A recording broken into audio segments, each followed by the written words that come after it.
लेकिन अब ये शिक्षा का लाभ होगा, हम छोड़ देंगे, पता लग जाएगा हमने कि ऐसा मनुष्य का कर्म थोड़ा है। तो बकवादी आदमी कराया करते डांस, लड़कियां तो कोठिया में नाचा करती, उनको वैसा कहा करते थे।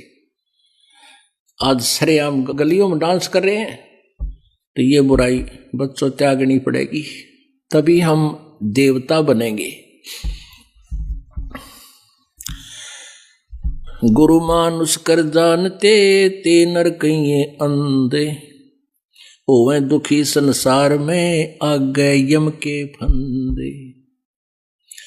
कबीरा ते नर अंधे हैं, गुरु को कहते ओरे। भगवान के अतिरिक्त कुछ और भी संज्ञा कुछ भी देते रहो, पिताजी कहते रहो, चाहे और कुछ कहते रहो, नहीं, आपको परमात्मा ही मानना पड़ेगा। कबीर ते नर अंध हैं, गुरु को कहते ओरे।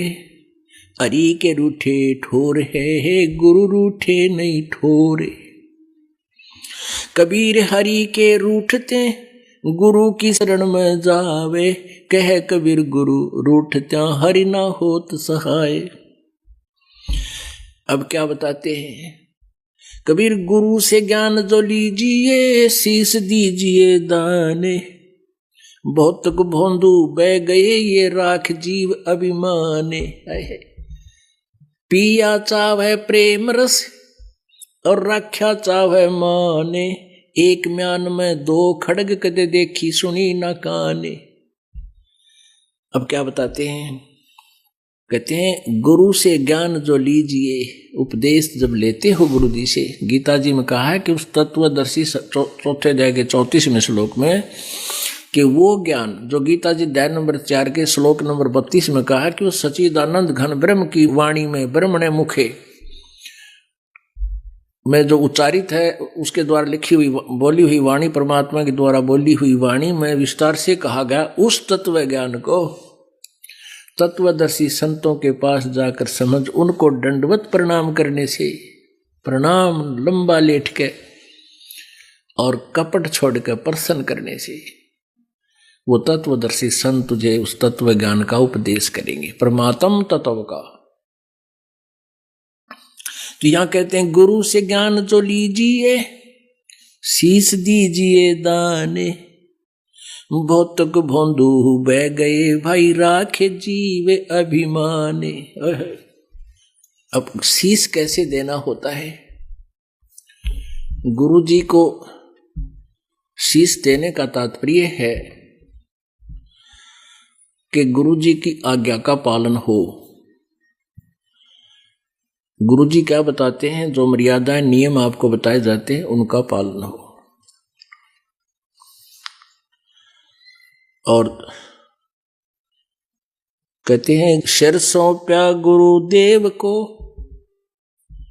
सफल होया यो शीस।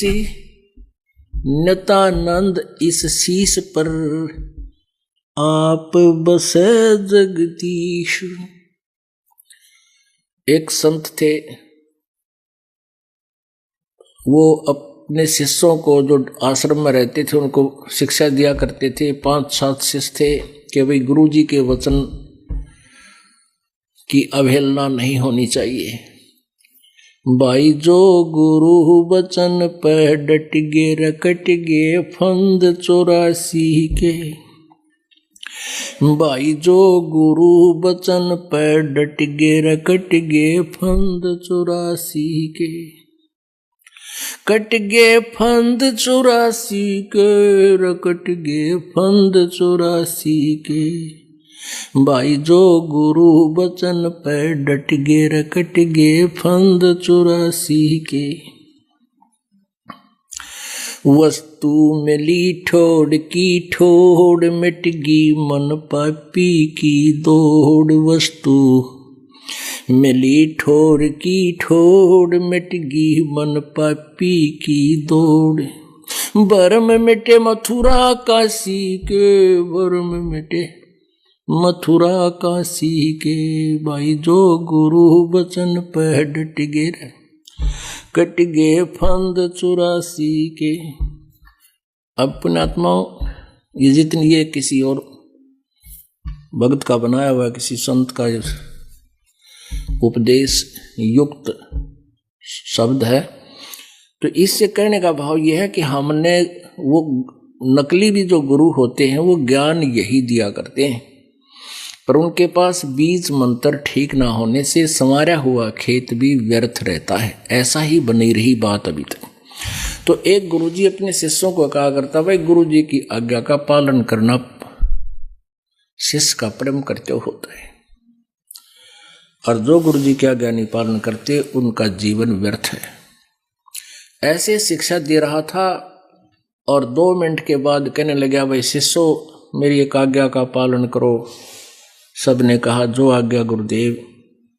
कि भी मेरे सिर में 5 जूते मारो, प्रत्येक 5-5, एक व्यक्ति 5 जूते 5 बार मारो, जूते निकाल कर अपने जूते मेरे सिर में मारो। अब वो धर्म संकट में फंस गए।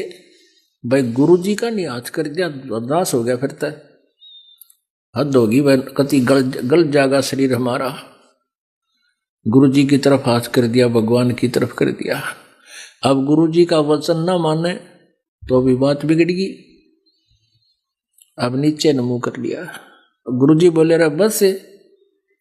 अब मैं कह रहा था, भाई गुरुजी के आज्ञा का पालन नहीं करते उनका जीवन व्यर्थ है, फिर क्यों डरे ढोरे हो, जाओ अपने घर को। एक भगत उठा, जूता निकाल कर अपना और बैठ के गुरुजी के पास, वो बैठे थे आसन पर, तख्त पर, नीचे बैठ के और अपने सिर में 5 मारे पट्टाए पट। वो गुरु संत जी बोले, भाई डंडी ना मारे। मैंने तो मेरे शीश में कहा, तेरे में नहीं। तो कहने लगा, इस दास का शीश भी तो आपका ही तो है, इस दास का शीश भी गुरुदेव आप ही का तो है। तो ऐसे हमारा भाव बने, सिर सौंप्या गुरुदेव को, सफल हुआ यू शीश, नतानंद इस शीश पर, आप बसे जगदीश। जब ऐसे समर्पित कर दिया तो फिर आप पे मालिक सिर पर रहेगा।